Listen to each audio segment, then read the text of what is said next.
Welcome to Receding Horizons, a podcast for exploring topics in astronomy and space science. Since antiquity, humans have gazed at the night sky, attempting to decipher its mysteries and find our place within it. As astronomer Edwin Hubble once remarked, the history of astronomy is a history of receding horizons. Our podcast will attempt to answer some of the biggest questions from the oldest of sciences. The mission of this podcast is to explore topics of astronomy and space exploration and share them with the community of Brownsville, Texas. Our valley is entering into the next phase of human space exploration and participating in the era of multi-messenger astronomy. We are providing a forum of discussion among people of all ages and expertise to bring awareness about our role in this next exciting era. These are Receding Horizons.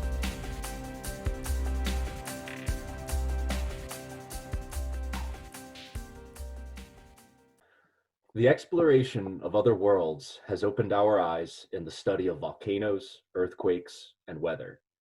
It may one day have profound implications for biology because all life on Earth is built on a common biochemical master plan. The discovery of a single extraterrestrial organism, even something as humble as a bacterium, would revolutionize our understanding of living things.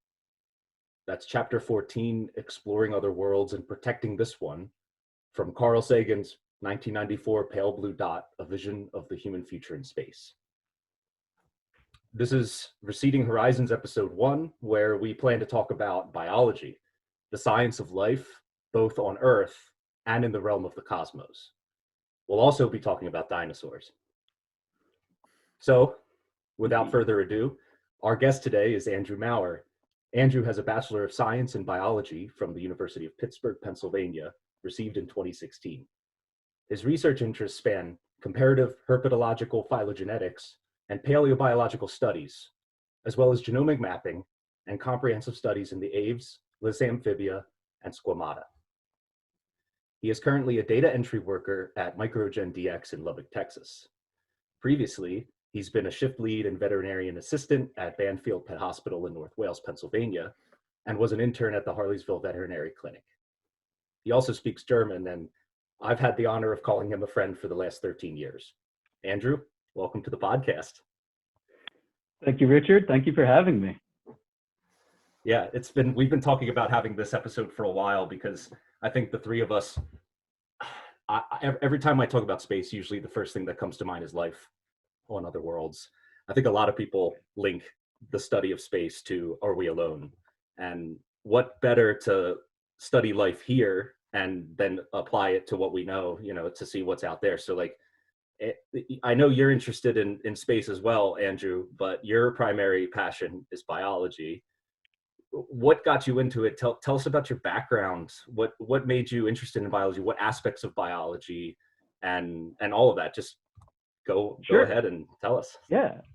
So I would say my passion for biology began, if you can call it passion, back when I was a kid, when I first realized what a dinosaur was, and it just ran away from there. Usually kids, kind of grow out of that sometimes, and I was that one kid that didn't grow out of this dinosaur phase. And I just kept piling on different concepts, whether it be geological, just the idea of geological time, extant species now, as you alluded to with my research prospects being in those areas that I would want to jump into, and just carried on from there until I'm here. So that's awesome. So speaking of some of those research prospects, there were some terms that maybe some listeners and maybe some people on the podcast right now don't fully understand. Do you want to go a little bit into specifically what you do? And so you got interested starting with dinosaurs, and then it sounds like that expanded into some very specific fields. So can you talk a little bit more about that? Yeah, no, absolutely. So dinosaurs are always, that kind of the driving factor for that innate interest into what was life like. And that has led me to wanting to learn more accurately about what makes up life itself, which is genetics. You're looking at DNA, you're looking at patterns of DNA, you're looking at different segments of different chromosomes. And how they interact. That's kind of what genomic mapping is, just in a general term. And then the terms Lissamphibia, Aves, and Squamates, essentially amphibians, birds, snakes, and lizards. But I would also love to do crocodiles and turtles. So it's really just an overall study of those particular organisms, looking at their genomic past to whatever extent we can, and that's where the phylogenetics come in. So looking at how they relate to each other genetically is one of my biggest questions and one of my biggest interests. And I was going to say that pretty much covers it. Well, paleobiology is essentially biology, but looking at the different how they might have lived. So in an analogous sense, when we talk about astrobiology, we're looking at what type of life could have or could be. We look at in paleobiology what could have been. So looking at how different organisms interacted with one another, and trying to construct these models of what Earth looked like 66 million years ago, or 120 million years ago, or 300 million years ago. That's what I'm looking at. That's what I'm looking at this point. I really like the parallel between how you find out the truth in paleontology and how you find out the truth in astronomy and astrobiology, because you're only dealing with the past and you're only dealing with partial evidence, right? So all of these fantastic pictures you might see of dinosaurs or environments 200 million years ago, that's reconstructed from fragments of knowledge, right? I mean, yeah, no, exactly. You're really playing a detective in these situations, picking up these clues and trying to find out how these clues are linked, and not really having, you have some overlying principles that kind of guide you along that way. But I use the term model because it could change with one piece of evidence. If it knocks the model out and it's like, oh, well, I guess something crazy. Well, actually not so crazy. An example of a model of like an organism changing is Spinosaur. You might know it as that dinosaur from Jurassic Park 3 that like totally munched on T-Rex, and I don't approve of that nonsense. But very unlike what that depiction was. It's more like maybe a wader or a swimmer in Saharan Africa like 120 million years ago. So and that's just based on more data. You have more fossils that come in, and the model changes up, and you revise and go from there. And it's still quite as bizarre as it was before, but yeah, it's all a big puzzle. That's how I look at it. So at some point we definitely have to go deeper into Jurassic Park, right? But for now, I just wanted to mention that I really, really liked that comparison you made with the detective, because when people think about detectives, you think about some agent in New York or something solving a murder with evidence built up over like a week or something and doing that. But when you're talking about being a detective, you're talking about everything that we're finding out about the genomes and fossils and traces of all of these creatures over millions and billions of years. So that's a pretty high level detective. Yep, and it requires some an acute sharp eye and your wit. So, and that's what I'm hopefully that's what I'm training to do at this point, is to get to that level so that I can be with those top paleontologists and those top geneticists and figuring out what this how this is all connected from an organism standpoint.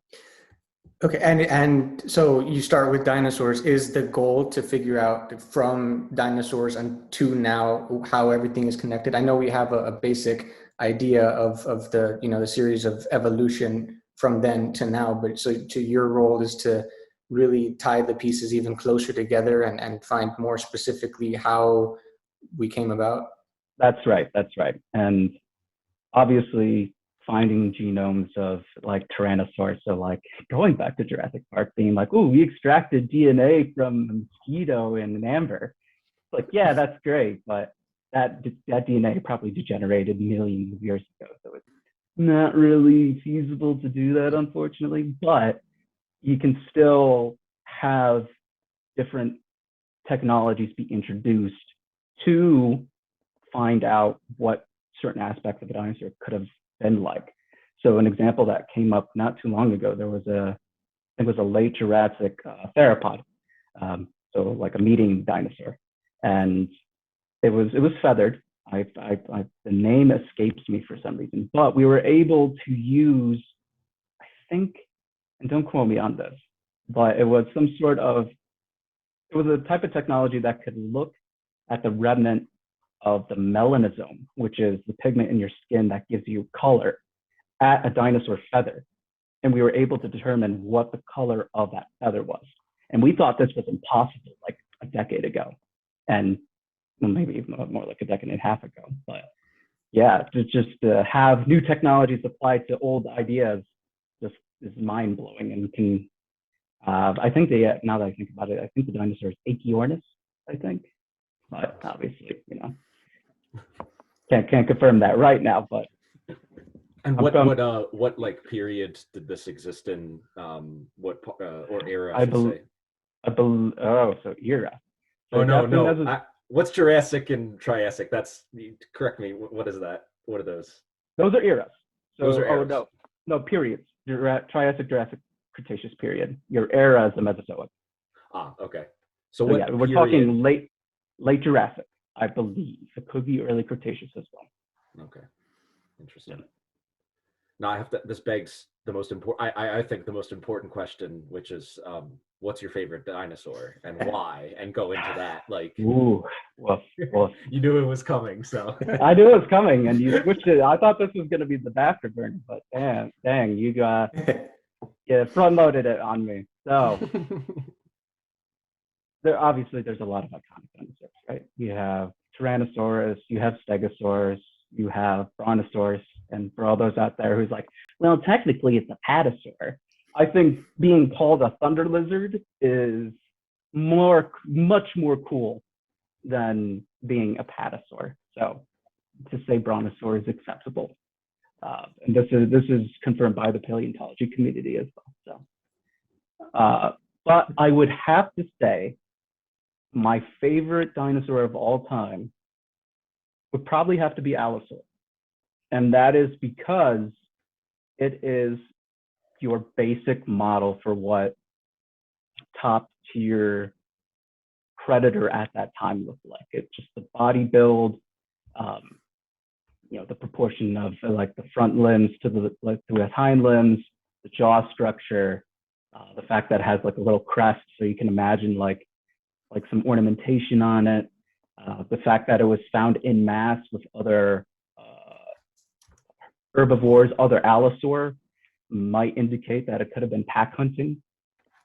So it's been thrown around. It might have acted very similar to like how a lion does today. And to just be a lion of the Jurassic period is just totally badass to me. So I would say Alice. And he wasn't the biggest one at the time, but just the fact that he's just that iconic at this point. I was going to ask relative size to like ones that are kind of more well known, like the T-Rex, like. Tyrannosaur definitely had it en masse, but even at that time, you had another carnivore in the western United States at that point. I believe it was Torvosaurus that existed at the same time as Allosaur, and they would have been competing for like Diplodocus and Brontosaur, which is mind blowing to see. Organisms 4 or 5 times bigger than elephants existing, one on land and two just interacting with one another. It's just mind blowing to me. So I have a question. So it makes sense to me that, when you get the genome information and the DNA information, you can put together pieces about the physical characteristics like the color and the size. But how do you find out information about the behavior and what they acted like, and if they were pack animals? How do you reach those conclusions without seeing one? That's a great question. And with having, if there was if we were able to have genomic information from a dinosaur, that would be fantastic. Unfortunately, the closest we got are the birds outside. You have some dinosaur-looking birds like your shoehornbill and your cassowary, but unfortunately, to say, oh, we can genomically map out like what Tarvarosaur to Allosaur was would be almost impossible with the methodology that we have and what we know about biology in general, just the degradation of DNA. But finding out about behaviors and whatnot is how their skeletons, how their fossils are settled into the ground. And you can take away maybe things like bite marks as well on the fossils, wear and tear on them if there was obvious signs of like breakage in the bone. So there is a lot of detective work, and there's a lot of, not speculation, but there is a lot of educated guesses that go into it as well. So you could say, well, it could be this, but it could also be that. And you have a ton of debate going on in the paleontology community about, whether one, like, is this species an actual species, or was it just a younger version of a dinosaur that we already have, so on and so forth. So to answer, I guess, the long story short, it's just how you find them in the ground. Wow, yeah, I can imagine there's a lot of debate over that with things like physics, at least. Most of it you can create an experiment and test it out, but with things like that, if you're looking at bite marks, I'd imagine that there's so much debate and so many different opposing views, and wow. Oh yeah, no, especially when you have like geologic events happen as well, and how that can change the bone and how it can warp it as well. So you really do have to take those things into account. So, in a sense, to be a paleontologist is a very integrated field where you have to know some biology, you have to know basic biology, you have to know ecology to a certain degree, you need to know geology, there has to be a little bit of physics involved as well. So there's a lot going on with that particular field.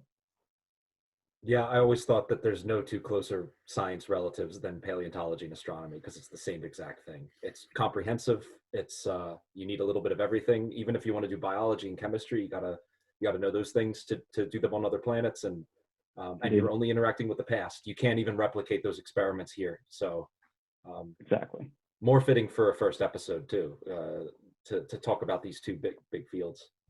Yeah, indeed. I was going to say that for the people that don't really like, I guess they don't make that connection. When I first heard that, I was amazed at the paleontology, how you're using fossils, you can only look at the past, and with astronomy, I mean, a lot of people don't think about how that light that's traveling to you is from millions and billions of light years away. You're not looking at anything in the sky in real time, and so that connection is it's really cool. That also blew my mind when I first heard that. It's just amazing. It's amazing. Man, imagine if there need. Sorry. That's okay. You're good. I was gonna say I wish there was dinosaur constellations. Why didn't that happen? Exactly what I was gonna say. I guess Greek gods and Roman gods beat us to it. That's just how it crumbled. I mean, maybe like certain things. I mean, the idea of a dragon being the conglomeration of, different past predators of early humans, and then finding their fossils in the ground. It's like, oh, dragons were real. And it's like, in a certain sense, they were real, but they weren't dragons per se. Yeah. It would be like Draco, I guess. But yeah. I was also going to say, I think paleontology has a layer of complexity that astronomy doesn't, which is you have to deal with behavioral traits. Astronomy is just dealing with essentially basic elements. As the joke goes, astronomers make bad chemists because everything in the universe is hydrogen, helium, or metal. So everything is interpreted basically through simple fundamental ideas. You're not trying to reconstruct the behavior of predator-prey relationships and symbiosis and stuff like that, right? I mean, exactly. So there's a whole, that's, I was going to ask one other question kind of related to this, which is about degradation of DNA. Do you know, or do we know how far back we have found essentially surviving DNA of any species, of any living organism? Oh, off the top of my head, I would guess that petrified mammoth and the infant mammoth, or I think there was an infant mammoth that was petrified in frost up in Siberia, and that's about 1 million years, if that. So, and it's missing a lot of, from what I recall, it's missing a large portion of its DNA. So, it's unfortunately not a very stable um, organic compound, but it certainly does have its wealth of information. Yeah, I guess that's the trade-off. That's your entropy trade-off. It's a very low entropy structure, so it's not going to last as long. That makes Yep. a lot of sense. Yep. Do we? Do you Yeah. anticipate there being anything else in the future that's discovered, or do you think that's it? Do you think we're done and we're just gonna live on working with what we have now? I would think with better technologies, you're going to be able to look at fossil structures more and with more and more precision.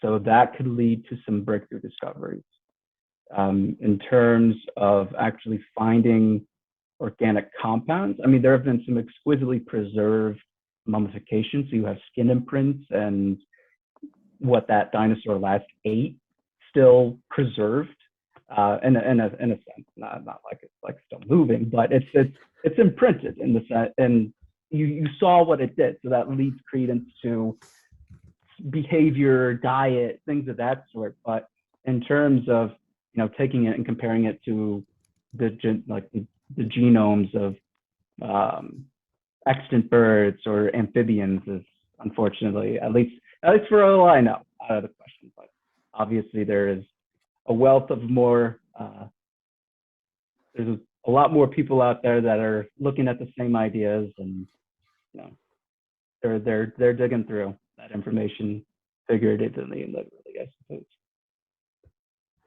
Yes, this also jogs my memory of a particular study that was done, that the most likely, at least the study predicted that the most likely macroscopic life form that you would find on other planets, aside from like your vegetative plant-like ones, would be essentially like crocodiles or some sort of low energy reptile. Like that would be the most common, because mammals burn hot, we're hot blooded, we don't live as long relative to like some like turtles, for instance. So the most likely thing you would find would be these low energy macroscopic entities out there.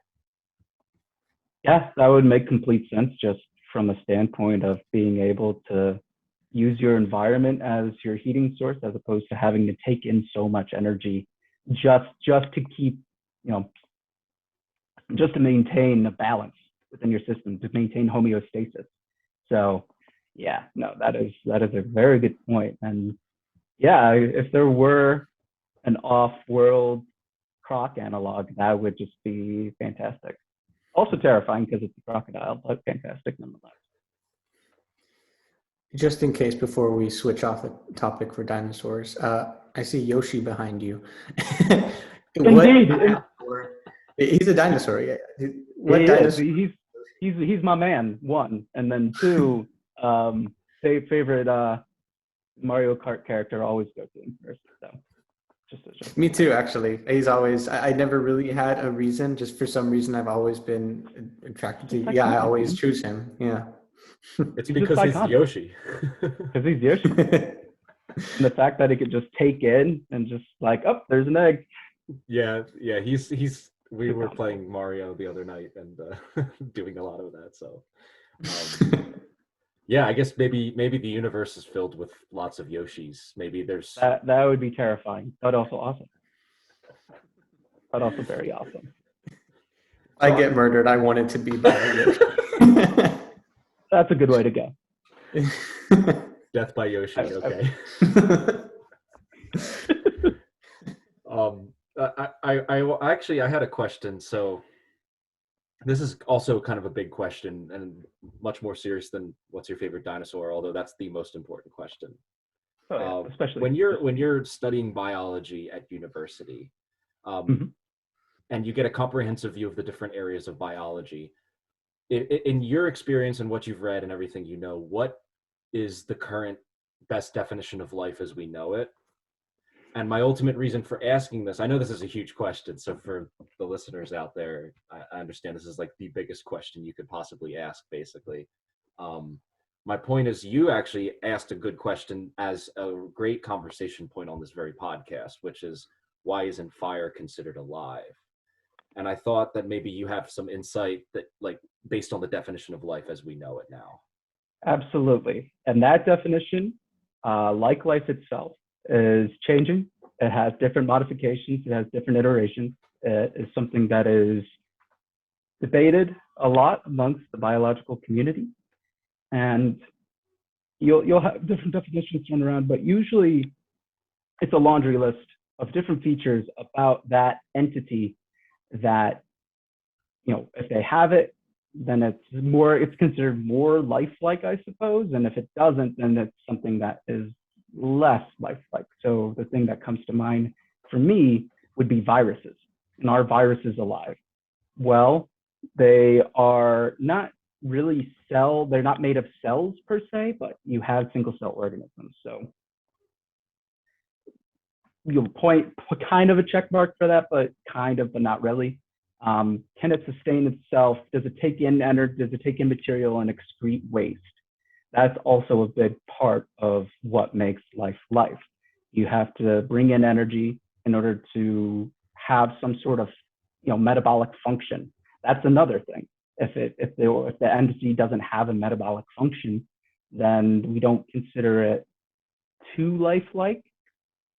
But you know, then you can go into arguments of, well, can it be sustained on its own? But you know, parasites are another thing, or another group class of organisms that are just, well, they can't really survive on their own. They need a host. So is that life?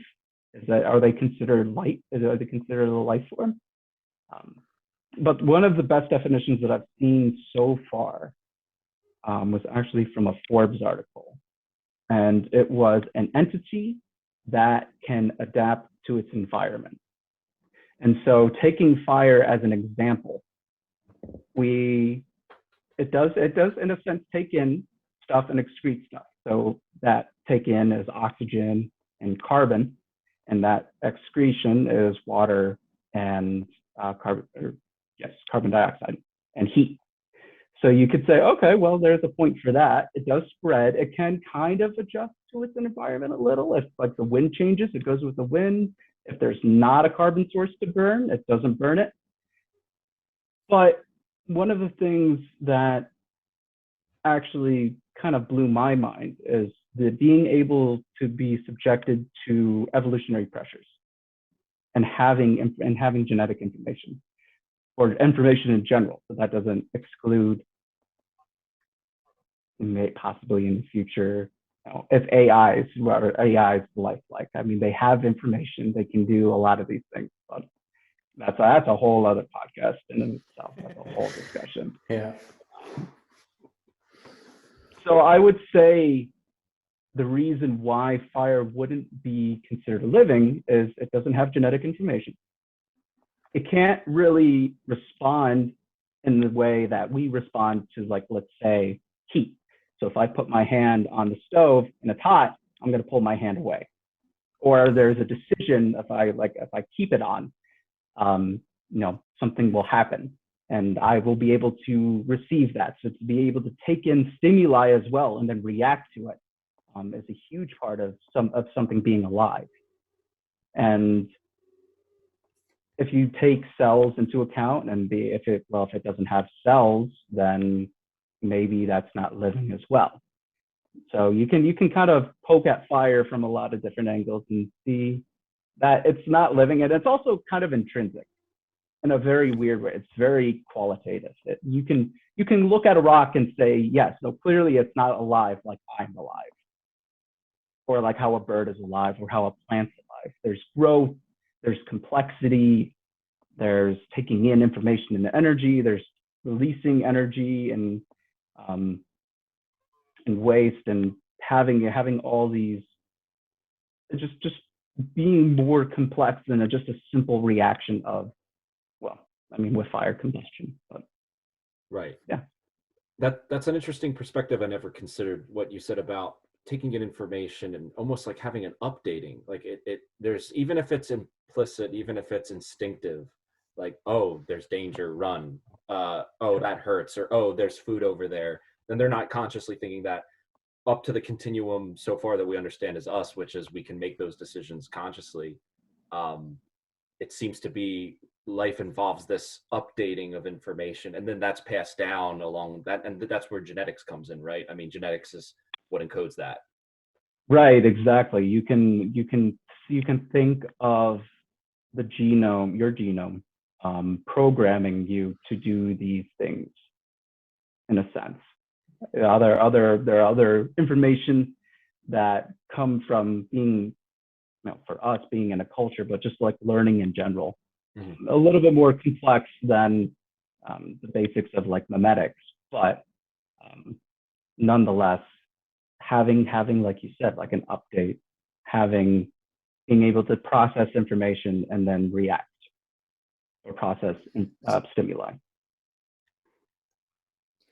So I have another follow-up question that's also kind of a big question that I think we mentioned before. But so if the definition of life, it sounds like a lot of what you were saying was that it's reactive, right? It reacts to something, and so it makes a lot of sense that with things like fossils that you're looking for, you're not going to harm anything there, right? It's already dead.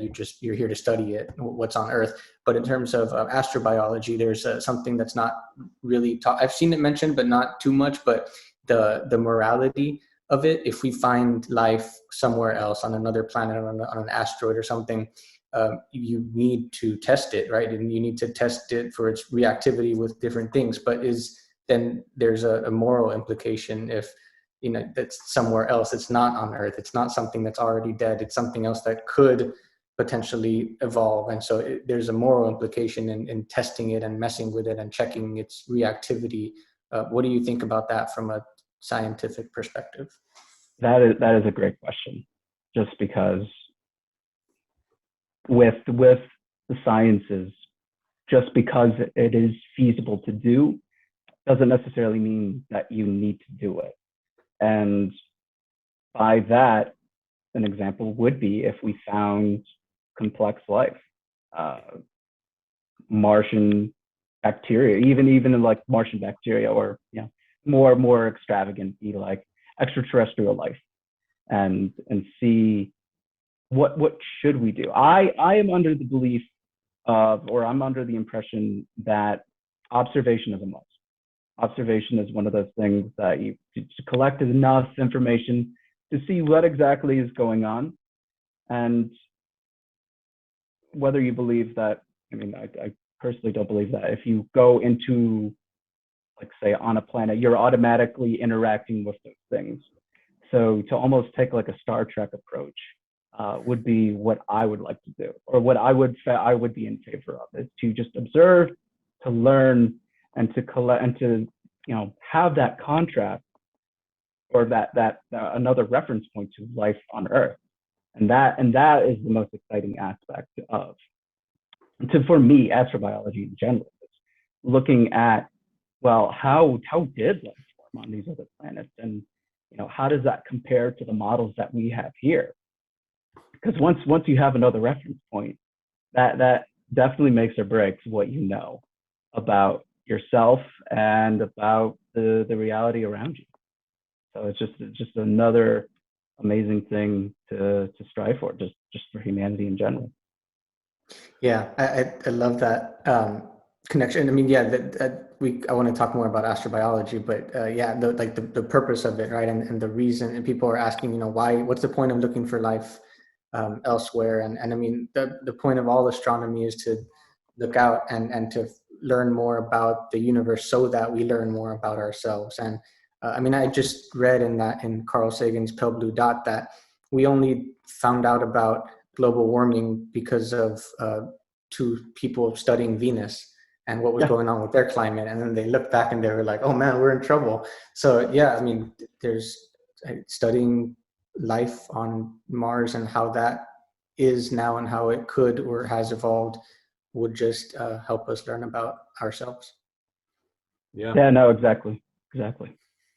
What would you suggest the plan be if we discover even microbes on Mars? How do you see that affecting our colonization plans, for instance? Like, you find bacteria there, then what? What should we do? Should we hold off on colonizing for now, at least? I would be under the guidance of trying to take as little of an invasive standpoint as possible. So to find complex life or life emerging somewhere is one, fascinating in of itself. I mean, you just want to like take a sample and then just start off and like experiment. But I would be very much under the wait and see what happens. So watching and seeing how exactly via observational data of how these microbes act, how, and if there is potential for them to get multicellular, and then from multicellular building up complexity, and complexity maybe along the line, intelligence comes in and sentience comes in.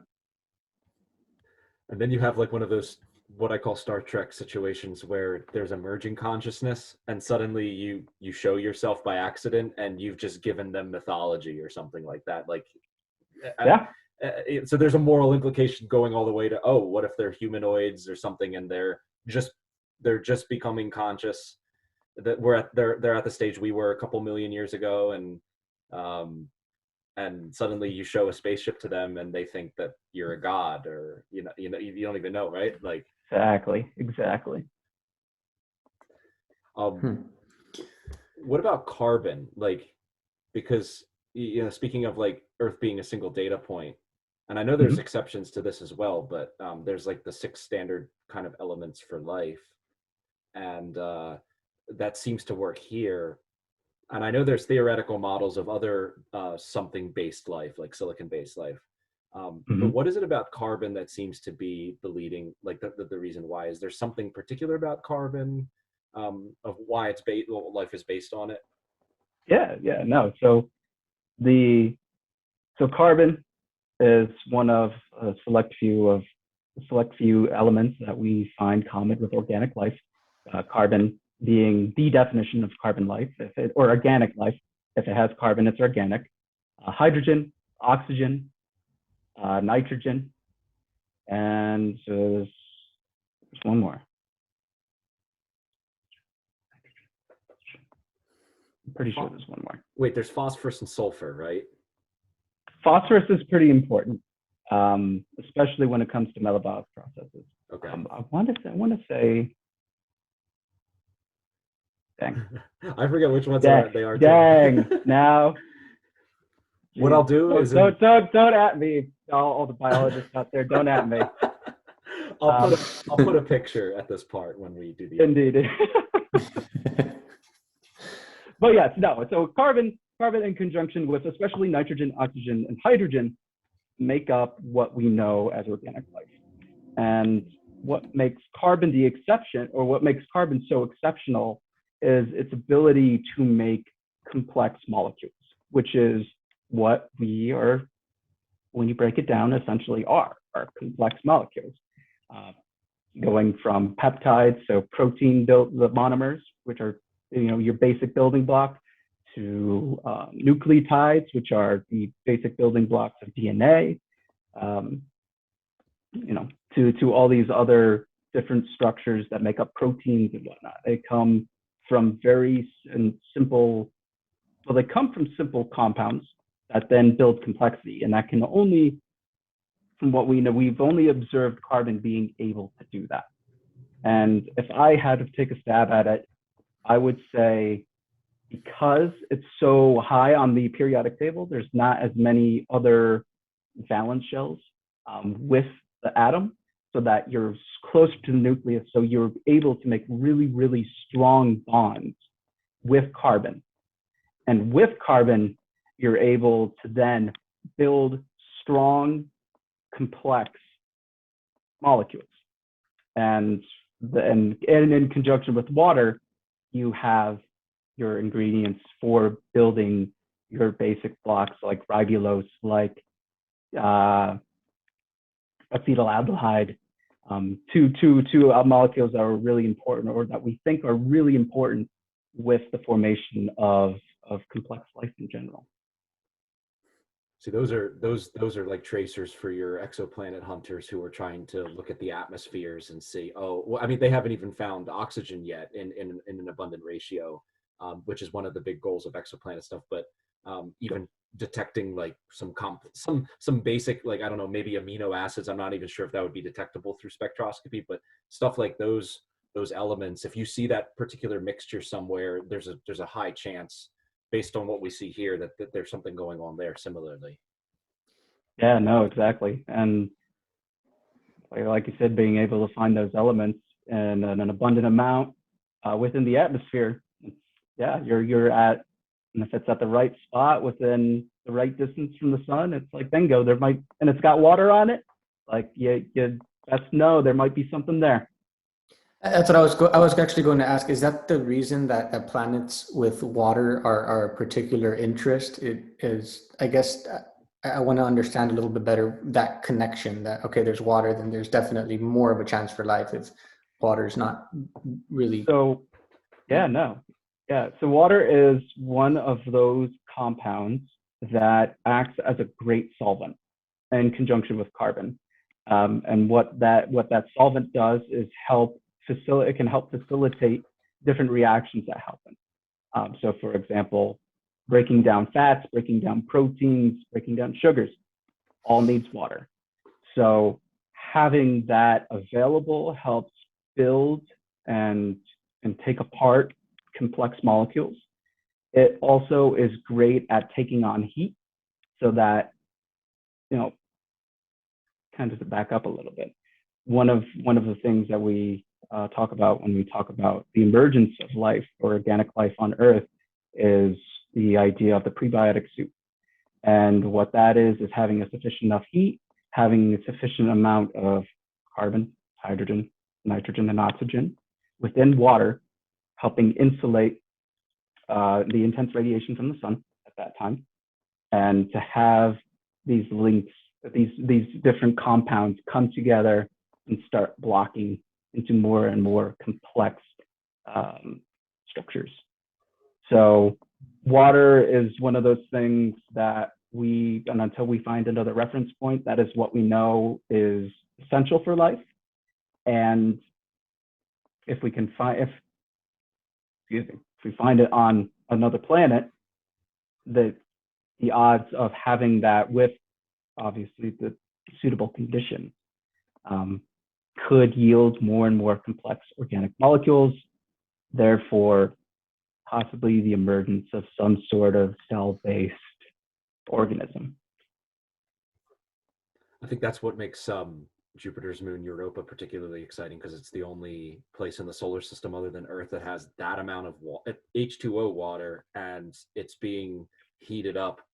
The internal structure is being heated up by Jupiter's tidal forces, and we know from Earth of extremophiles, right?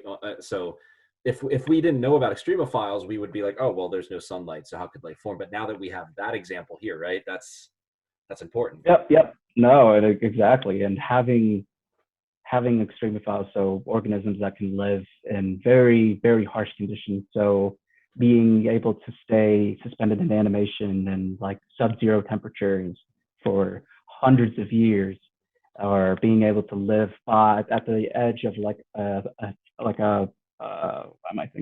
I blanking on the term, a heat vent or a thermal vent at the bottom of the ocean, or in a lake of arsenic is astounding. So life definitely can have its like little tweaks here and there. And it is exciting to see that if you have a sufficient amount of organic molecules and the right conditions, you could have at least some microbes swimming around, which is exciting in of itself. Sure. It's funny how slow not how slow the progress is, but how like every step we go just leads to, you see how many more steps you still have to take. Like we found the water on those moons, and it's like, great, there's so much water. But if you're looking at it in terms of how life evolved on Earth with the prebiotic soup at the bottom of the ocean, it's like, great, there's water on the surface. Now we just got to go down to the very bottom. And maybe it's deeper than Earth. Yeah. No, and it's crazy to think that heating from Europa is just by the gravitational force of Jupiter. Oh yeah. The innermost moon, Io, is the most, Earth is volcanic from its own cooling and geological activity, but Io is by itself geologically dead. So its extreme daily volcanic explosions is entirely due to the fact that Jupiter is basically liquefying its interior from tugging on it so hard. That's nuts. It's gravitationally induced volcanism. And so like Europa is almost like it's almost in like a Goldilocks zone of its own, like a gravitational tidal Goldilocks zone where it's getting heated up, but it's not heated up to the extreme level of Io. Yeah. What, 70 something moons now? 74, 76 was the number. I believe it's 79 for Jupiter and 82 for Saturn. So I'm going to lose all street cred if I get that wrong. I mean, you and me both with not getting all my elements for life right, Touche. Fair enough. I'm pretty sure I got most of them. Phosphorus, sulfur, toss it in there. It could be something anyways, whatever. Yeah, so go ahead, Victor. No, go ahead. I was going to say this is a mutually humbling experience for all of us. So. No, please notice me, graduate programs, please. That is one of the things that, but also don't, use this again. You could put this podcast on your CV. Oh God, yeah, no, definitely. It's just kind of as an off topic, just kind of going off a tangent and just having the experience just to talk about these things and to be enthusiastic about, what the little, maybe not the little things, the little things of like that build into huge, overwhelming structures of just existence. It's just amazing. And just being able to talk to it with people that are, that I aspire to be like is awesome. It's just awesome. Mind-blowing. Well, Victor really had this awesome idea of creating a forum. Literally, one of the things we first talked about stars was serving as a forum of discussion where people all we're trying to do is create opportunities where we can get people who are interested, like yourself, in these ideas and come together and just talk about them and share them with other people. And this podcast has been an idea I've had for a long time, and I decided this was the best time to do it. And Victor's a great co-host with this, and like I hope that you're a recurring guest. That would be awesome. Oh gee, well, that would be an honor in of itself. Well, I'm going to be like, there's going to be a new nature discovery, like, chemical elements discovered on Mars. I'm going to be like, we got to get Andrew on the podcast to explain what that means, because.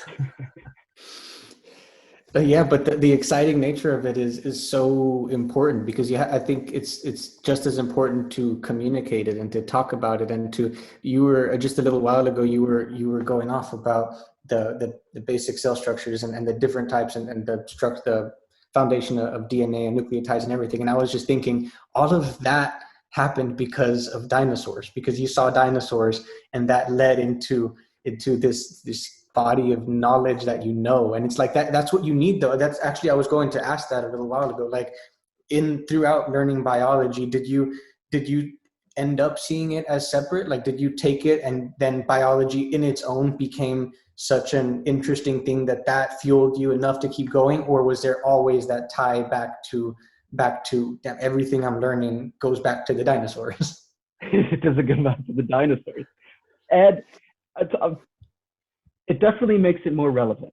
It definitely makes, if this makes any sense, it makes like a younger version of myself just like light up with excitement. Like, oh, so that's why they do this, and like that's awesome. But no, just in of itself, realizing the complexity of life and how it's one complex, but also, I mean, when you talk about DNA, it can be very redundant. And then having just very separate ideas of like fossils in the ground and DNA, which is just like repeating nucleotides in the center of your cell, and how you can take those two concepts and bridge them together. That in of itself is also very awesome. And that is what keeps me going, is trying to figure out how these connect, how these all map out, if they do at all.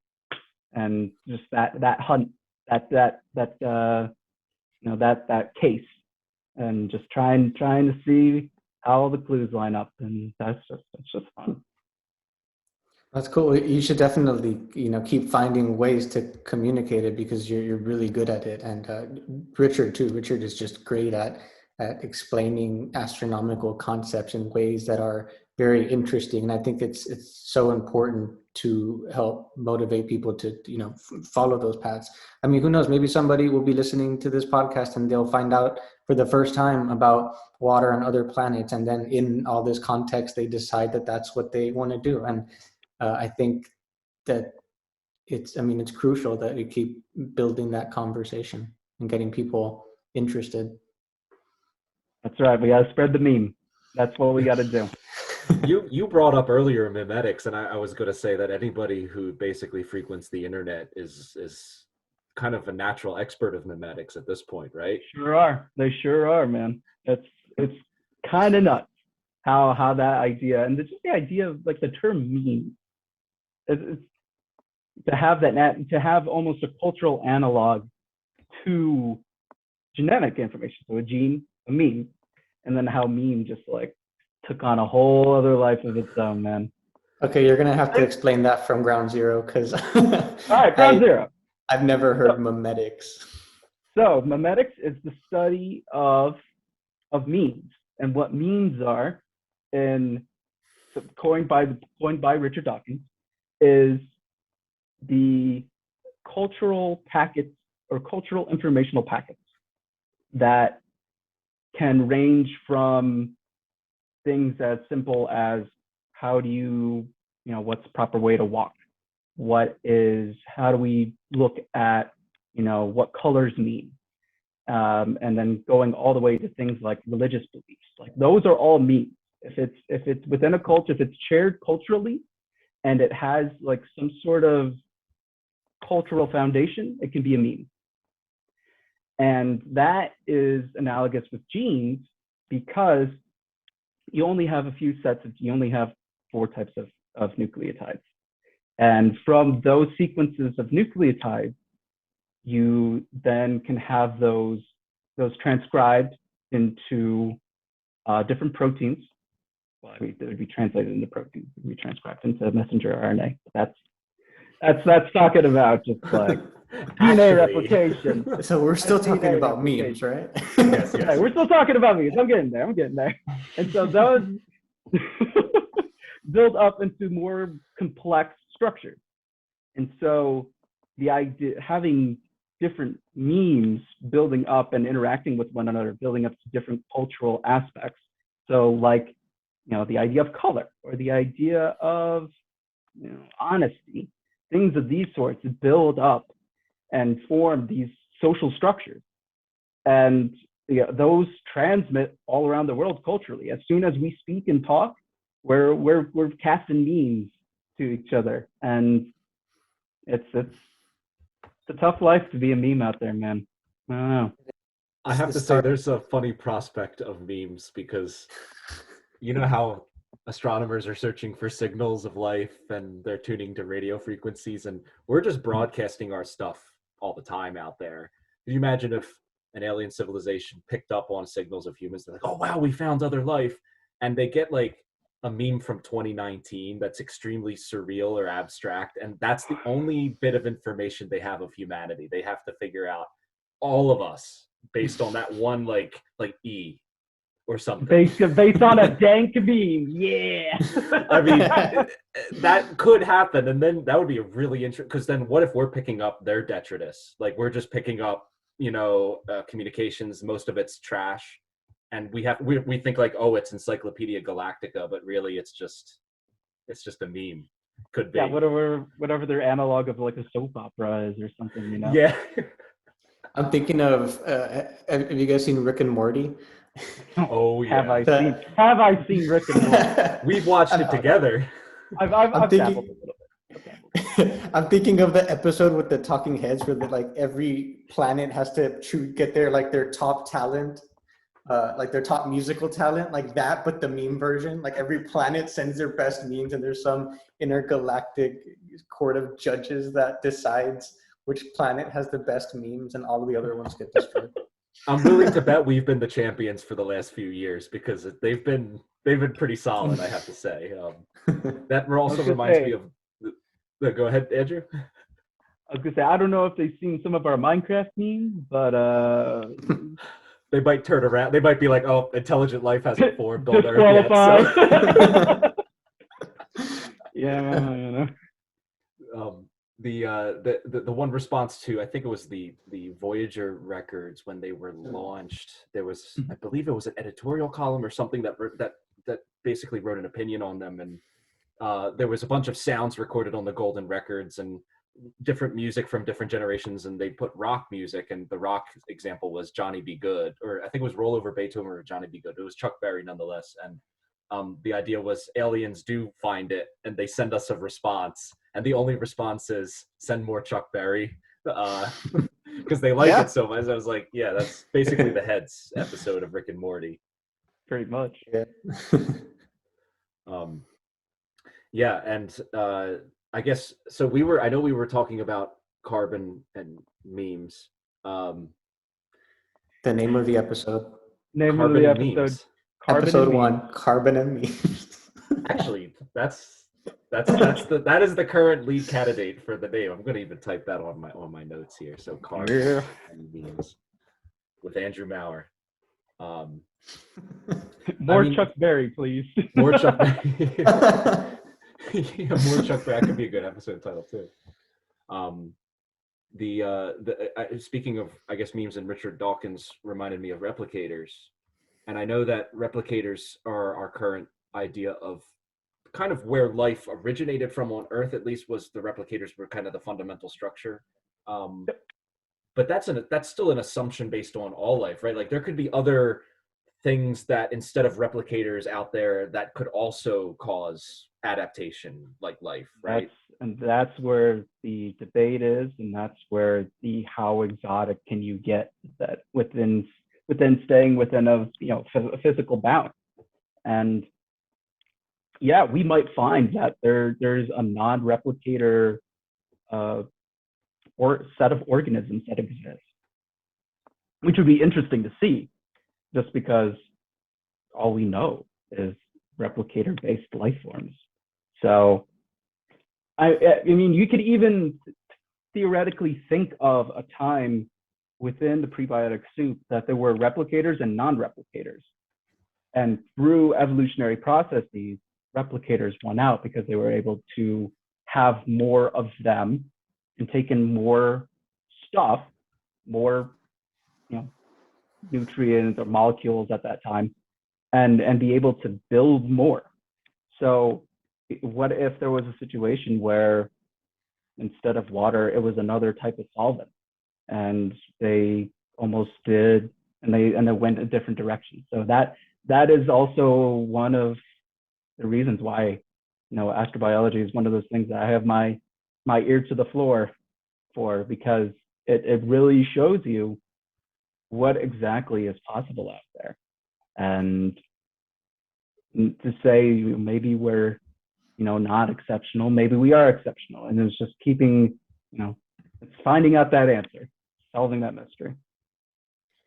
I want to read a Carl Sagan quote that I read right before this podcast. I was just, I don't know, he's my pump up, he's my pregame. And I found this quote. We are the product of 4.5 billion years of fortuitous, slow biological evolution. There is no reason to think that the evolutionary process has stopped. Man is a transitional animal. He is not the climax of creation. Amen. We're not special. Amen. That is exactly I couldn't agree more. That is something that it's both amazing to think about that we're the product of billions of years of chemical and biological evolution, but to also know that we're as evolved as the sparrows that are outside my window, as the ants that are crawling around in the ground, as the birds. Well, I already said birds, so maybe I should pick another. The amoeba on the surface of my table. It's amazing. We're part of something that is much grander than I think our imaginations. Well, I mean, our imaginations could take us very close, but we're part of something that is very, very grand, and we are just a small part of it. But to be able to look out and to admire it is mind blowing. I know the analogy we talk about quite often is it's as if we're at the stage that mud has suddenly went, oh wow, and that's where we're at right now. Like it just woke up and saw everything, and now we're coming out of shock, and we're just starting to get our bearings. Kind of like Carl Sagan said, we're taking our first step into the cosmic ocean. You can imagine like how big the ocean is, and you just take one step into it. That's where we're at, and there's still a whole ocean. There's still a whole ocean. Yeah. One of my favorite analogies, it's from a song, and they say, "We are the dust on the stained glass windows trying to comprehend the cathedral." Exactly. Yeah, it's just crazy that we're talking about these concepts of just trying to piece it together, and to pursue something like that is a very, in my opinion, a very noble cause. Indeed, especially when you're dealing with something we didn't even get into yet, which is consciousness as well, because that's a whole layer of complication. You could talk about how rare biology could be in the universe, but then we don't even know if the current state that we're in now, like that we're becoming conscious, whatever you want to call it, it's even hard to describe. This might be an accidental tangent. Like maybe this is very atypical. Like life shouldn't ever go in this direction, and maybe we could see why. But on the other hand, it could be like we don't know how common even consciousness is, because we don't even know what it is. We don't know what to call it half the time. Yeah. And then not to get, go ahead. I just said, are we in the Matrix? Are we in the Matrix? I don't know. That seems like there's what, and obviously correct me if I'm wrong, but if we were a simulation, that it wouldn't probably be the first. And to say that we're not the first of something is to say, okay, well then what's beyond that? So that's right. There's two papers that come to mind when you said that. The one is exactly that says it's a mathematical proof, and it's a computational proof as well, I believe, that if you can prove that this is a simulation, that the likelihood that we're the first is like basically zero. They do a very detailed calculation, which came out a few years ago now, that basically it takes a stab at the Fermi paradox, being, okay, we know that the ingredients of life are everywhere, but we see nothing. What gives? That's basically like the Fermi paradox. And there's many answers. We could be in a cosmic zoo where they know we're here, and they're just like, okay, let's just leave them alone, or we'll keep, they're like primitive life, maybe we'll just let's not give away our position. There could be a great filter, which could always be in front of us. Like the great filter could wipe us out at any second, and we just haven't hit it yet. You never know if you've passed the great filter, essentially. But one that he came up with, Alan Sandage, was if you want to maximize your computational ability alone, which could be considered a very fundamental thing, like if you can compute, that means you can basically reinvent reality and then some, if you have a high computational potential. That if you want to maximize that, you go to sleep right now as close to a black hole as you can until the latest possible time in the universe. It's cooled quite considerably, even from now, trillions of years into the future. Then you wake up and you start computing. You you'll find that your computational factor goes up by 10 to the 50 or something like that. As in, you could do 10 to the 50 more computations than if you're doing the stupid thing right now, which is, and I'm putting quotes around stupid, to be awake and burning early. Don't burn so early into the game. You want to play the long game. And he said that's the best way to do it, biologically speaking. So it could be some crazy, like, where are they? So the answer is they're all sleeping. And we're all like, we're shouting into the void, like, where are they? Where are you? And they're all like, go to sleep.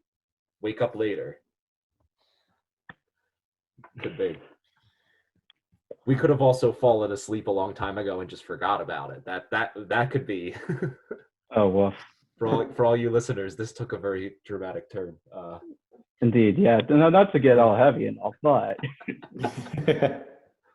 But this could all be a simulation. Land that on the table. How long ago do we know, like so Earth is 4.6 billion years old. When do we know for sure that life started? Like, that's established without doubt at this point.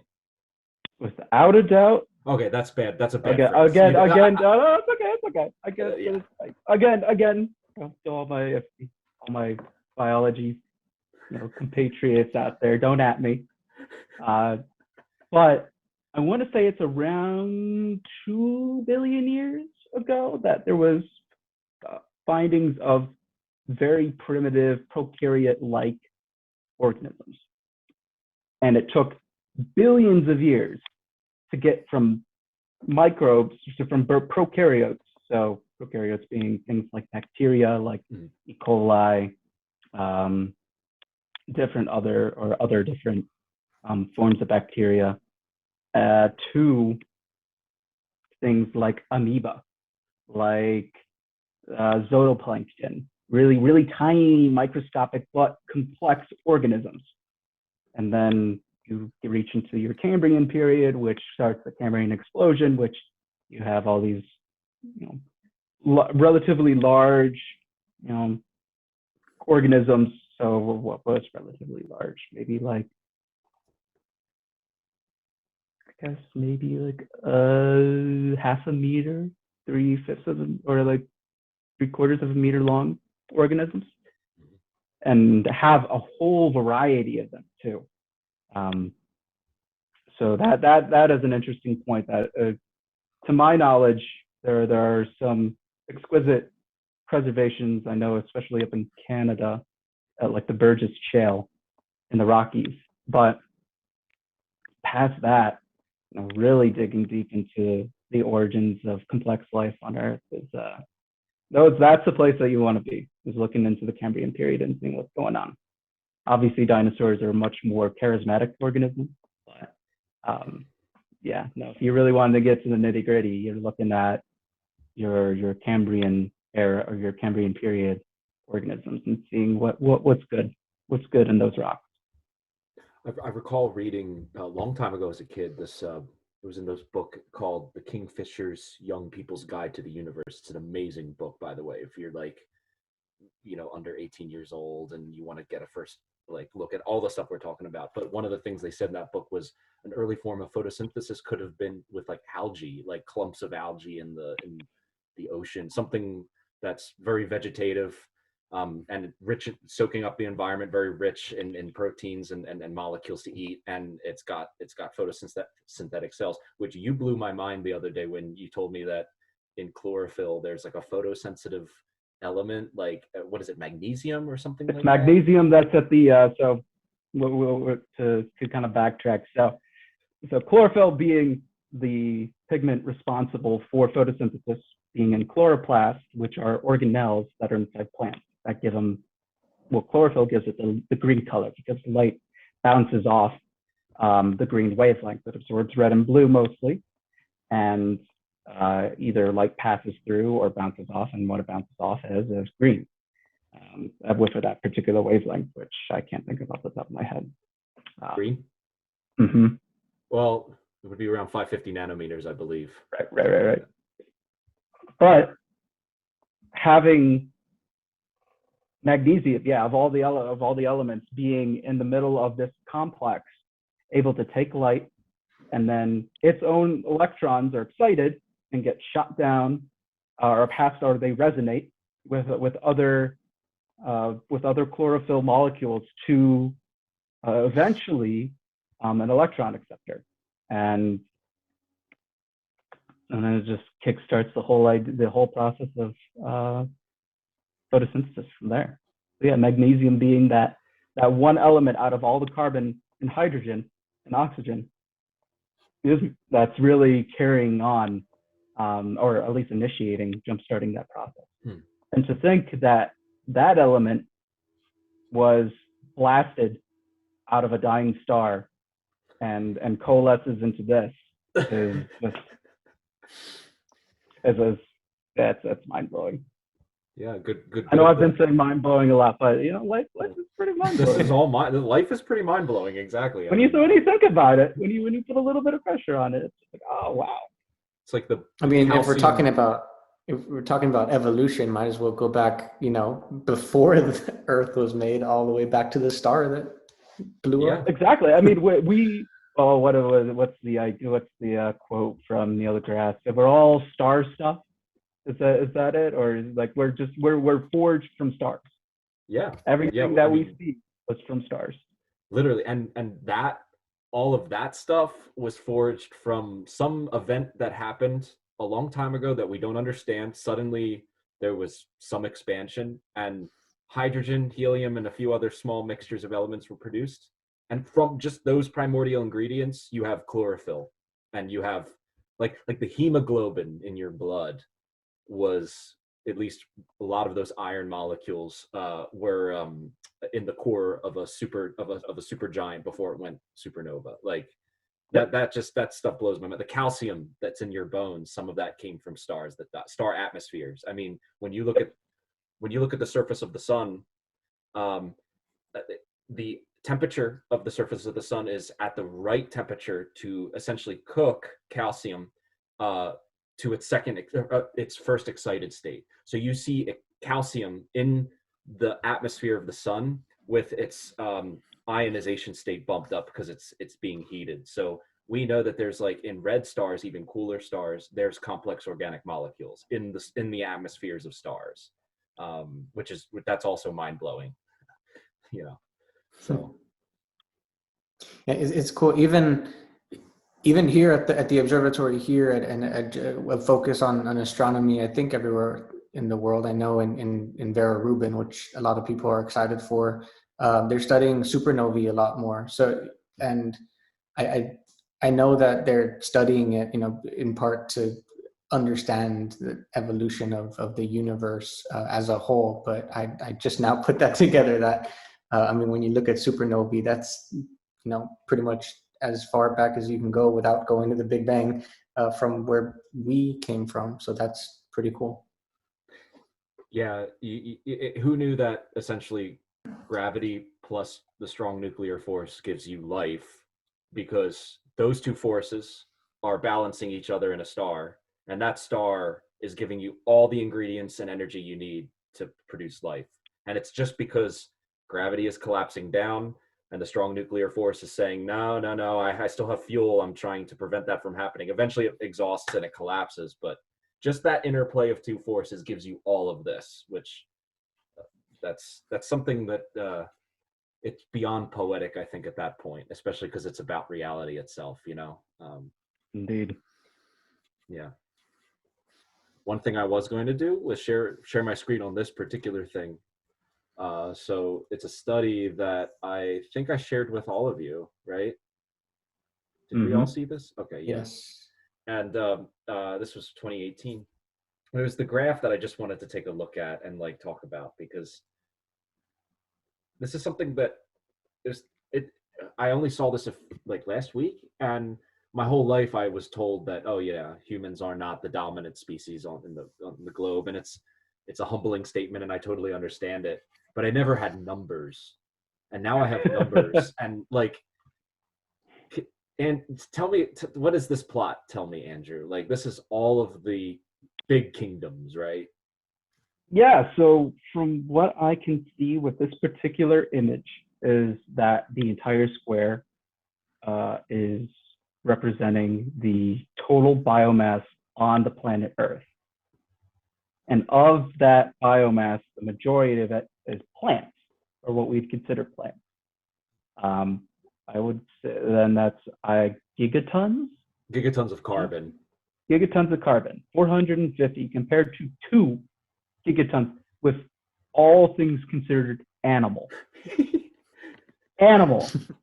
All animals. And then of that, half of it are arthropods. That's crazy. So we are a fraction of the amount of biomass on the planet. Oh, yeah, absolutely. I mean, even protists have us beat out with 4 gigatons. You know, what's interesting is look at the footprint we've made on the globe with livestock.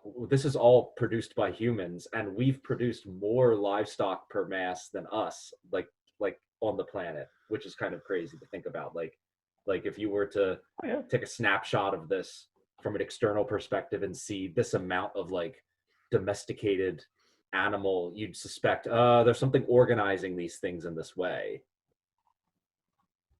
Yeah, it's definitely not the humans. You would think, the arthropods are doing it.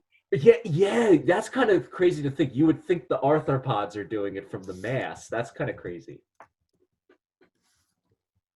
Or that they're somehow dominant. Because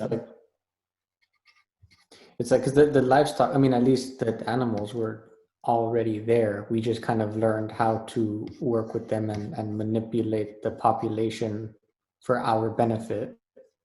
And in turn, now there's more of them than there is of us. We're outnumbered. So I think one thing to maybe take away from the left plot, at least, is if you were to find life on another planet and you were a betting person, I would suspect that something analogous to either plants or bacteria, which, you know, kind of makes sense, would be the first things you would find before you found some basically grass eating or other thing eating, you know, like basically what are these called? Consumers. Consumers, yeah. What's from an ecological standpoint, they'd be consumers, but from complex. Well, I mean, plants can be very complex. So more like, yes. That's what I was thinking of. Here's a question: How do you think this would have been different? What would have been different back then, before humans, in the Jurassic periods? Oh man! How do you think that graph? Do you think it'd be pretty much the same, with just, you know, obviously no humans and no livestock? Well, yeah, you would have a very, very small population of mammals. So I don't even know if they would be like considered on that graph. I would suspect that arthropods would actually be pretty abundant at that time as well.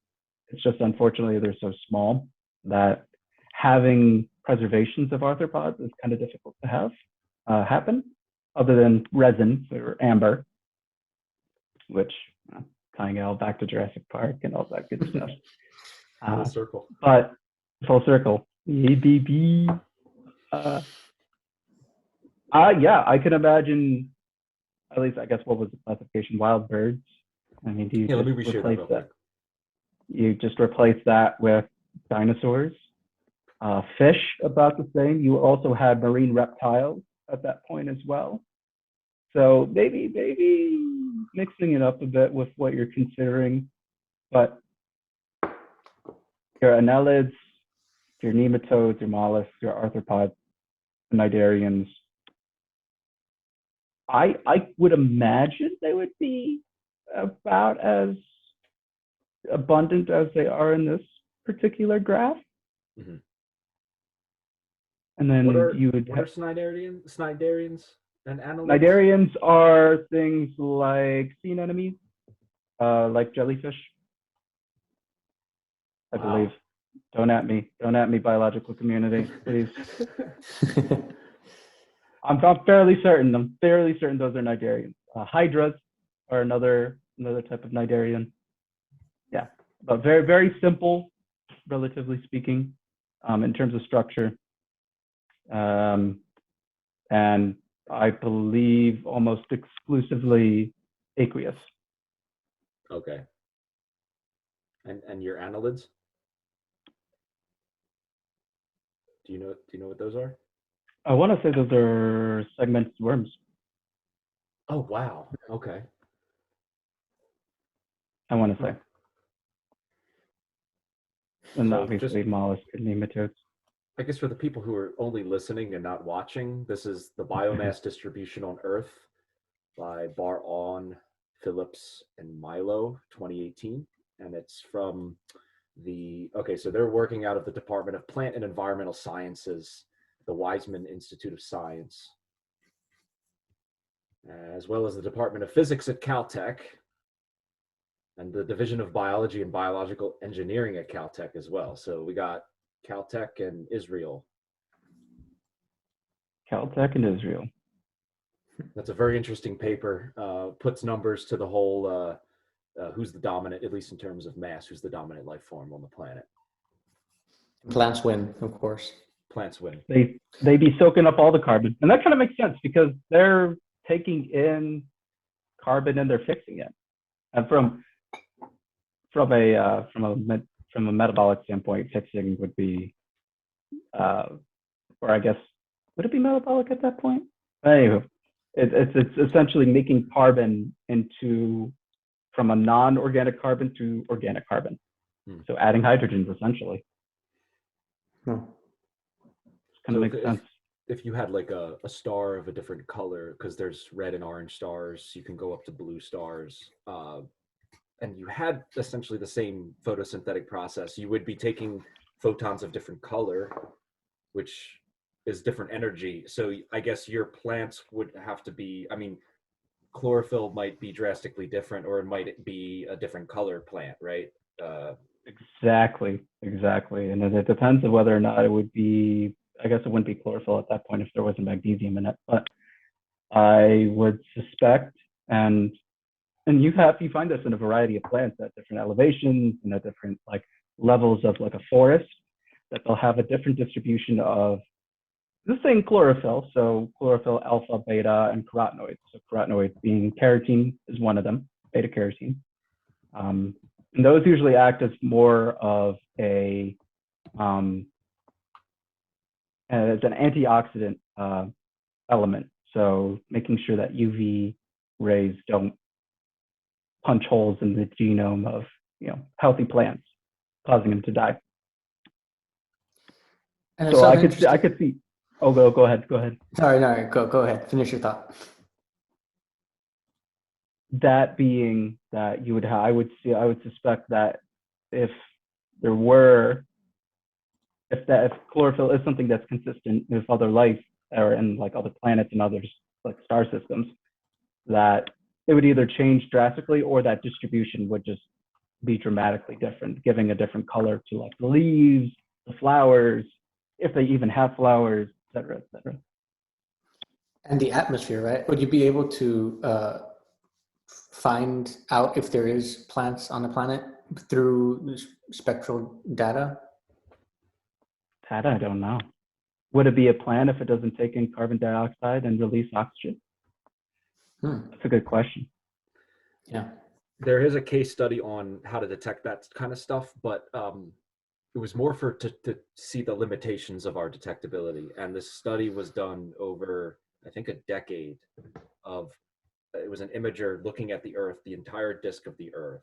It could capture in a single picture. It could take the whole image of Earth. That's how far away it was. And it could take a picture in 12 or 13 different filters, ranging from blue all the way to infrared.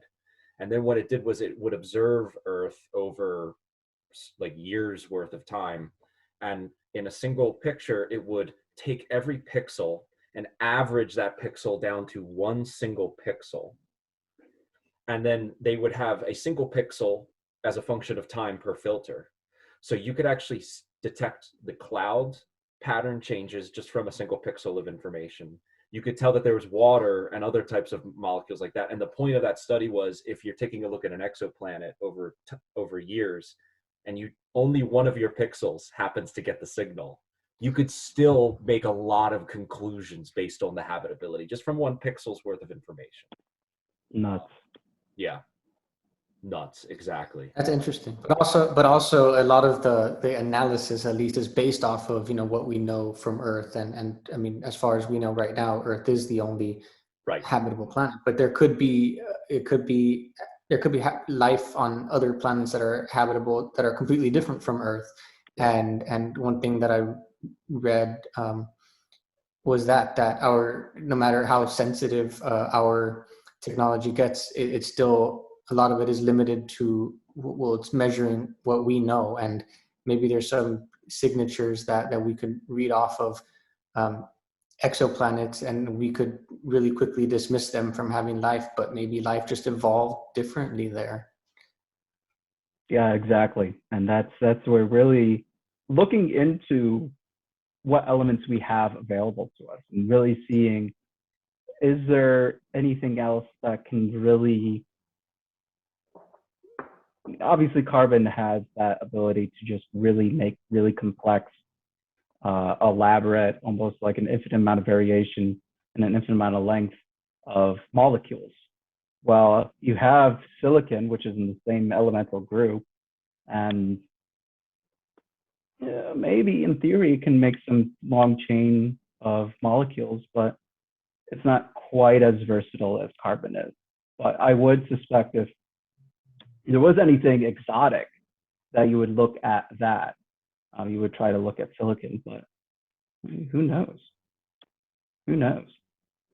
You could almost have like living circuits produced from, because you know how silicon and carbon are good conductors. Like you have carbon nanotubes or graphene, essentially, which is highly conductive, and silicon as well, because that's why we make transistors out of it. So maybe there's a situation where silicon develops in an electric field, and suddenly you have replicators, but instead of molecules replicating, you have bundles of particles moving through a silicon substrate.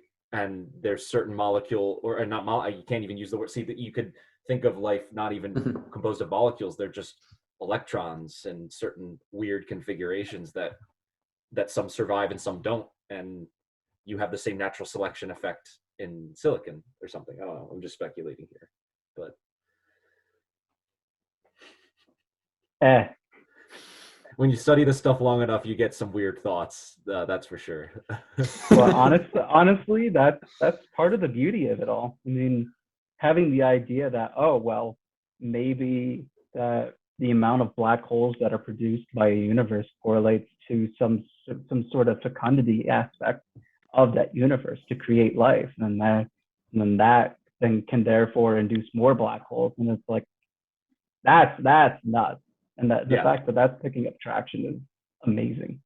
Yeah, that's Lee Smolin's theory of, I think it's Darwinian natural selection, but to explain why the universe has certain fundamental constants that seem to be fixed a certain way. And if you like change those fundamental constants, even just by a slight factor, none of this could even be possible. So his explanation is there is multiple universes and they all have different parameters, but the ones with the best fitting parameters that produce the most amount of black holes are the fittest, and they survive to produce more. So I guess the assumption there is, well, one, there's more than one universe, and two, the purpose of universes is to produce black holes. And then the question is, well, why? It becomes a circular. It's like, oh, because black holes produce more universes, which produce more black holes. So yeah, interesting stuff. We're just a side effect. We're just an accident that happened while the black holes were creating more of themselves. Yeah, could be. Have you heard?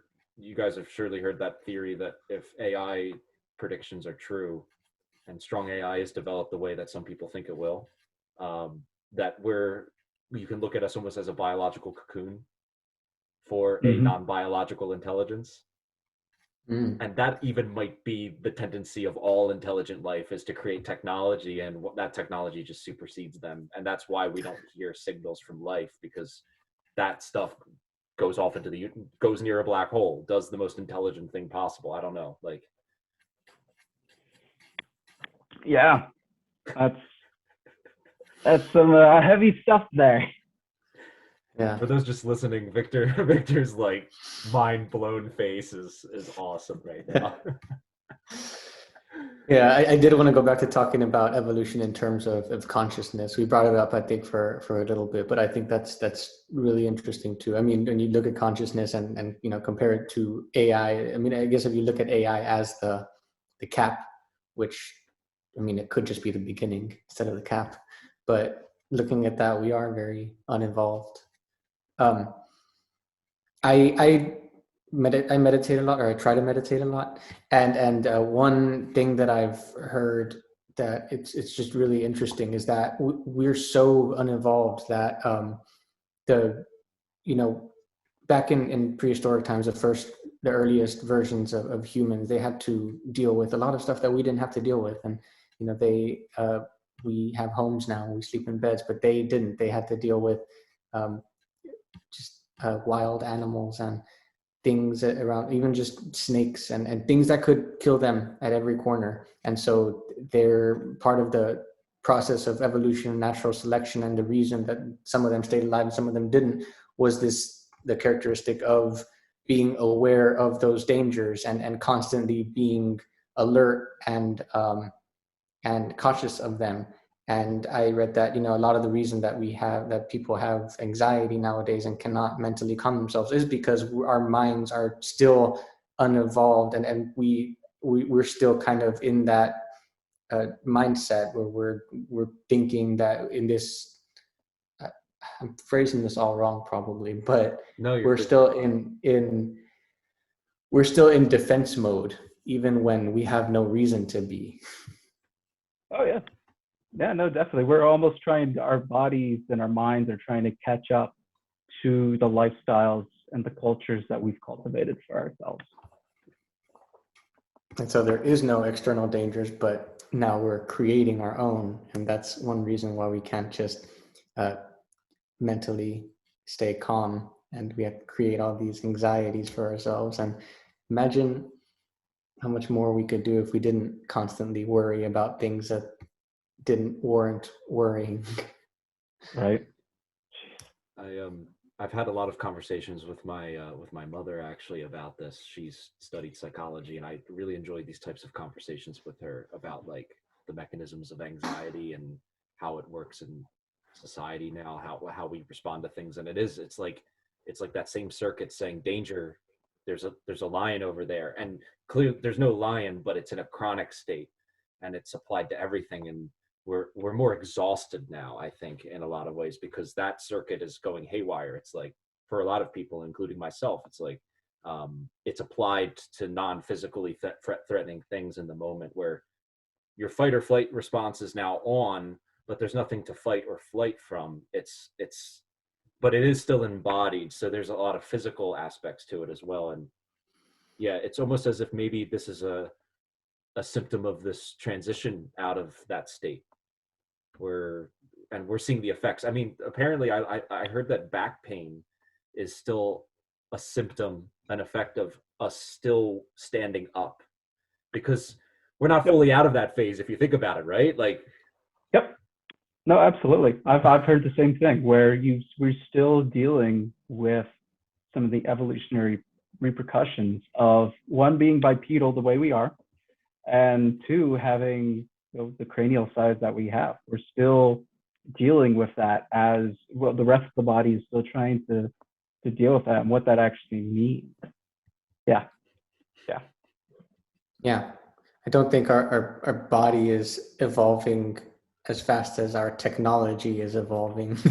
that's true. Our civilization is advancing a little faster than our bodies can handle, and that's where, I mean, if you look at it from that perspective, that's where anxiety comes from, and that's where we have the back pains, and it's crazy to think about. Yeah, I've heard similar things about literacy and using screens more, degrading eyesight, because one of the good questions you could ask, I think, about eyesight. I have horrible eyesight, and I'm like, why didn't I shouldn't be selected for that bad eyesight? Should have been selected out a long time ago. And I think the question, I think I could be wrong about this, but from my understanding, it did for a while, and then people started to read more, and now bad eyesight is actually a much more predominant phenomenon now than it was even a couple hundred years ago. It's like, it's an effect of, I mean, that's what people have neck pain for looking at their phones all the time, or people have sleep, they can't get sleep because they look at their phone before they go to bed. They don't get enough REM sleep, you know. All of those things are similar, like anxiety being a symptom. So now this is interesting stuff where astrobiology takes you to some crazy places. Sure does. It sure does. Well, yeah, I'm just trying to think of maybe this is just like oh, maybe we should fix it, like knee-jerk reactions. How do you approach that problem? And is that a problem in the first place, or is this just, like you said, the side effect of having these pressures of intelligence selecting against you? So Yeah. to say that we're not evolving is the gross understatement. We are always evolving, whether it's from, you know, the bacteria on the surfaces in which we eat from, to global pandemic viruses, to phones and screen time. It all adds up. memes. Yeah. Memes. No, yeah, we're definitely evolving. I think the realization is that we're not as evolved as we think we are sometimes. Indeed. Yeah. I think of that in coming from the physics community. Sometimes you hear people say that we're close to a theory of everything, or we've almost figured it all out. And it's like, well, not even 100 years ago, they were saying the same thing. And oh, but we just have to fix those two little inconsistencies with the electromagnetic field. Well, one of those inconsistencies gave you relativity, and the other inconsistency gave you quantum mechanics. And now the inconsistencies are even bigger. It's like, okay, we have working theories. But there's this dark matter that makes up most of mass that we don't know about. And there's this dark energy that makes up most of everything that we don't know anything about. We don't know basically anything compared to the scheme of things. We're just waking up. I really do believe that. So I love the simplicity of dark energy and dark matter. Like, it's something that's not understood, and so instead of giving it some complicated name, it's just like, it's kind of dark. It's not as well lit as everything else in science. Dark energy just happens to be the name that got to the popular table or the people's ears. But there's phantom field theories. There's dark superfluids. There's all these. These are all really good metal band names. These could really dark work. supersymmetry. Dark supersymmetry. Here we come. Phantom Fields. Our new album dropping Fields, very soon, everyone. Negative scalar fields.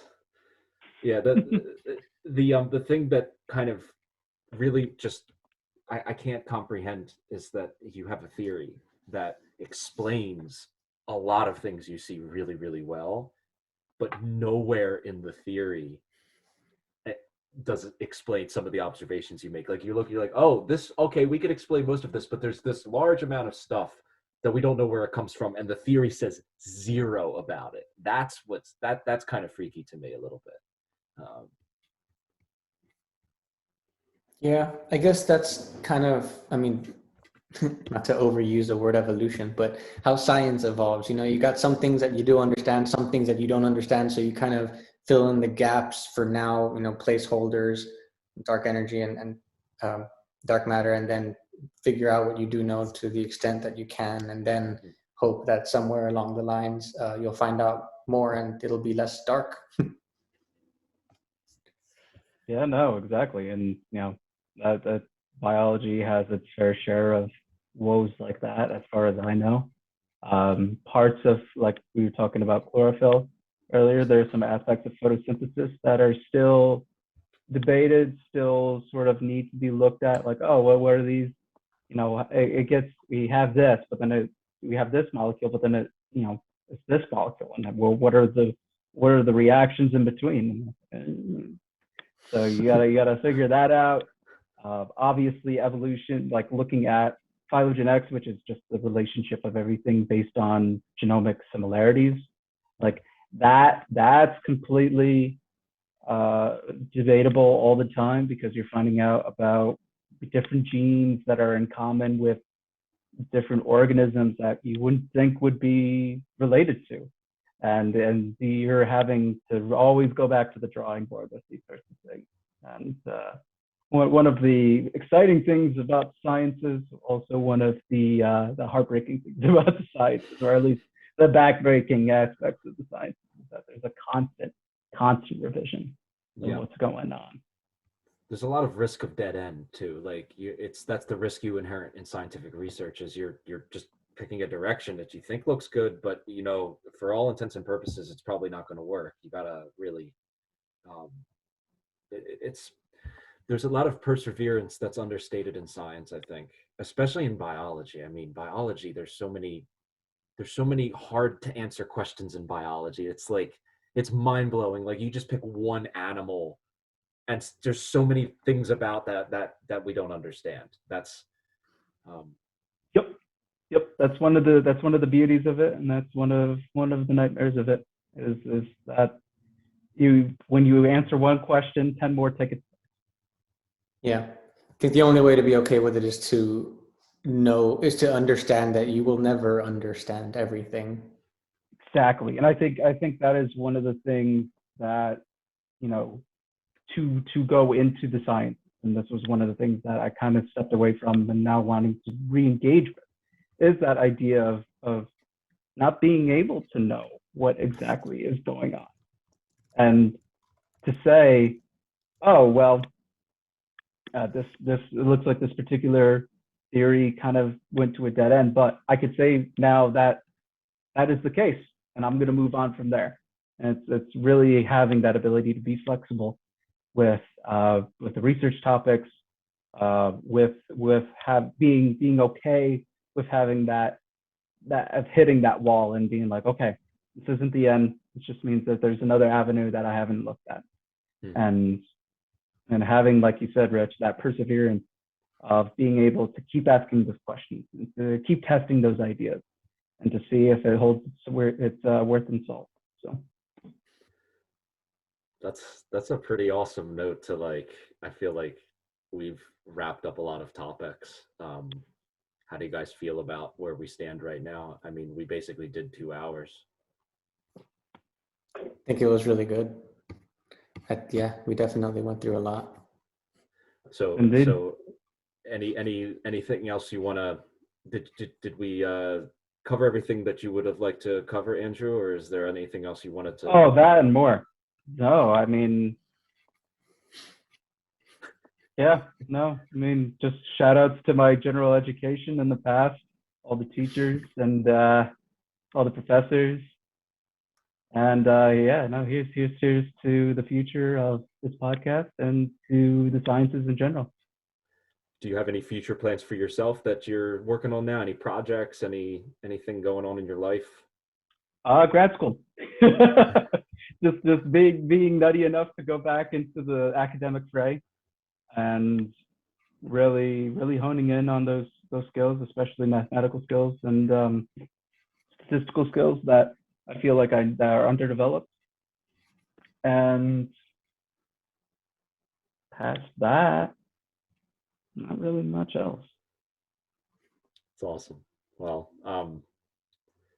yeah, Victor, anything you want to say, or is there just to for reference in the future, is there somewhere that you like a position, a career, like a specific place that you would like to end up, or are you just right now intaking all of this information and learning as much as you can and researching what you can and seeing where you end up? Like, is your path already laid out in your mind? And I mean, obviously, everything's subject to change all the time, but do you have a definite path in your mind with somewhere that you would like to end up?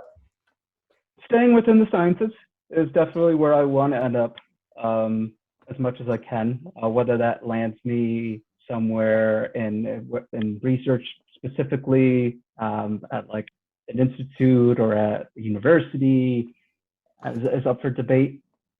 Even whether or not I stick with the idea of genomics, maybe I just go straight into paleontology. Or maybe I do something crazy and like, oh, I'm going to do research in veterinary medicine. So, I mean, or maybe just be an advocate for the sciences in general. Which is, I love, like this podcast, which is something that I've always wanted to do, was just the general outreach to the public and just talk about how engaging, how insightful, how wonderful, and how important the sciences are, and to really promote that, and to not underplay it, and to think, it really doesn't matter, or that, yeah, so what if that's a small detail? But it's like, devil's in the details. Like this whole existence is just a bunch of details interacting with one another. So the more we can get a big picture out of it, I believe that the better an existence we can make from this. So, and then in short, I just just need to get my rear in gear and get back to the grind of the academic dinosaurs. Back to the dinosaurs. Yeah. Very well said. Very well said. Thank you. Oh, thank you guys. Yeah, you'll be back. They always come back. Oh, geez. Well, just let me know, and hopefully I've entertained y'all for the time that we had, and once again, thank you so much for having me on. Our pleasure. And speaking of y'all, ladies and gentlemen, to those listening, to those watching, until next time, these are Receding Horizons.